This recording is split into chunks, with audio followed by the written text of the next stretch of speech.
Well, the PC leadership race that's been full of twists and turns, shockers and surprises was supposed to finally be winding down this week, with the provincial Conservatives set to announce their pick to replace Patrick Brown this Saturday. But now a last-minute legal move set to be heard here tomorrow could see that decision delayed.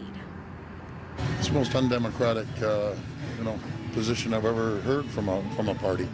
So right now, less than 25% of the people are able to vote. An angry Doug Ford calling for an extension to the PC leadership vote because of reports of members failing to receive their voting pins, including his own mother.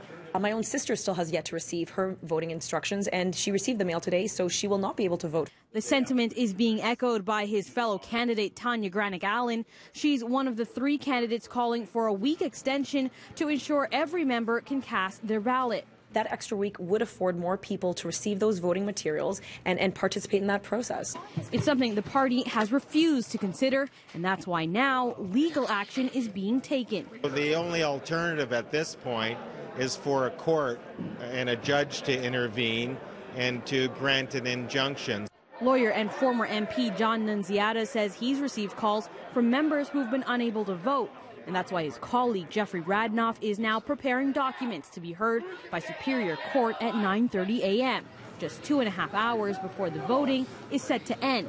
I think the Conservative Party will be hard-pressed to explain why the party would be prejudiced in any way. And I'm hoping the court will find in favor of those that want to vote that can't vote because of the system is broken some way. But candidate Christine Elliott disagrees, saying the system does work, pointing to the 50,000 who have voted in the leadership race, the highest number since 2002. She's the only candidate who hasn't called for an extension. Certainly it's their right to do so, but for my part, what I'm doing is what's within my control, which is working with my team to make sure that we get as many members registered and out to vote as possible.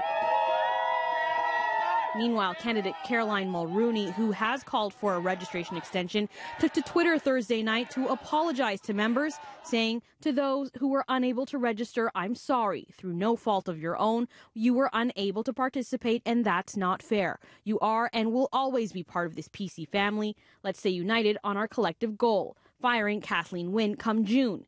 In an interview with City News earlier, she said she would honor the vote regardless. Our party's done everything that it can in this short time frame, and I will work with whatever the result is on Saturday.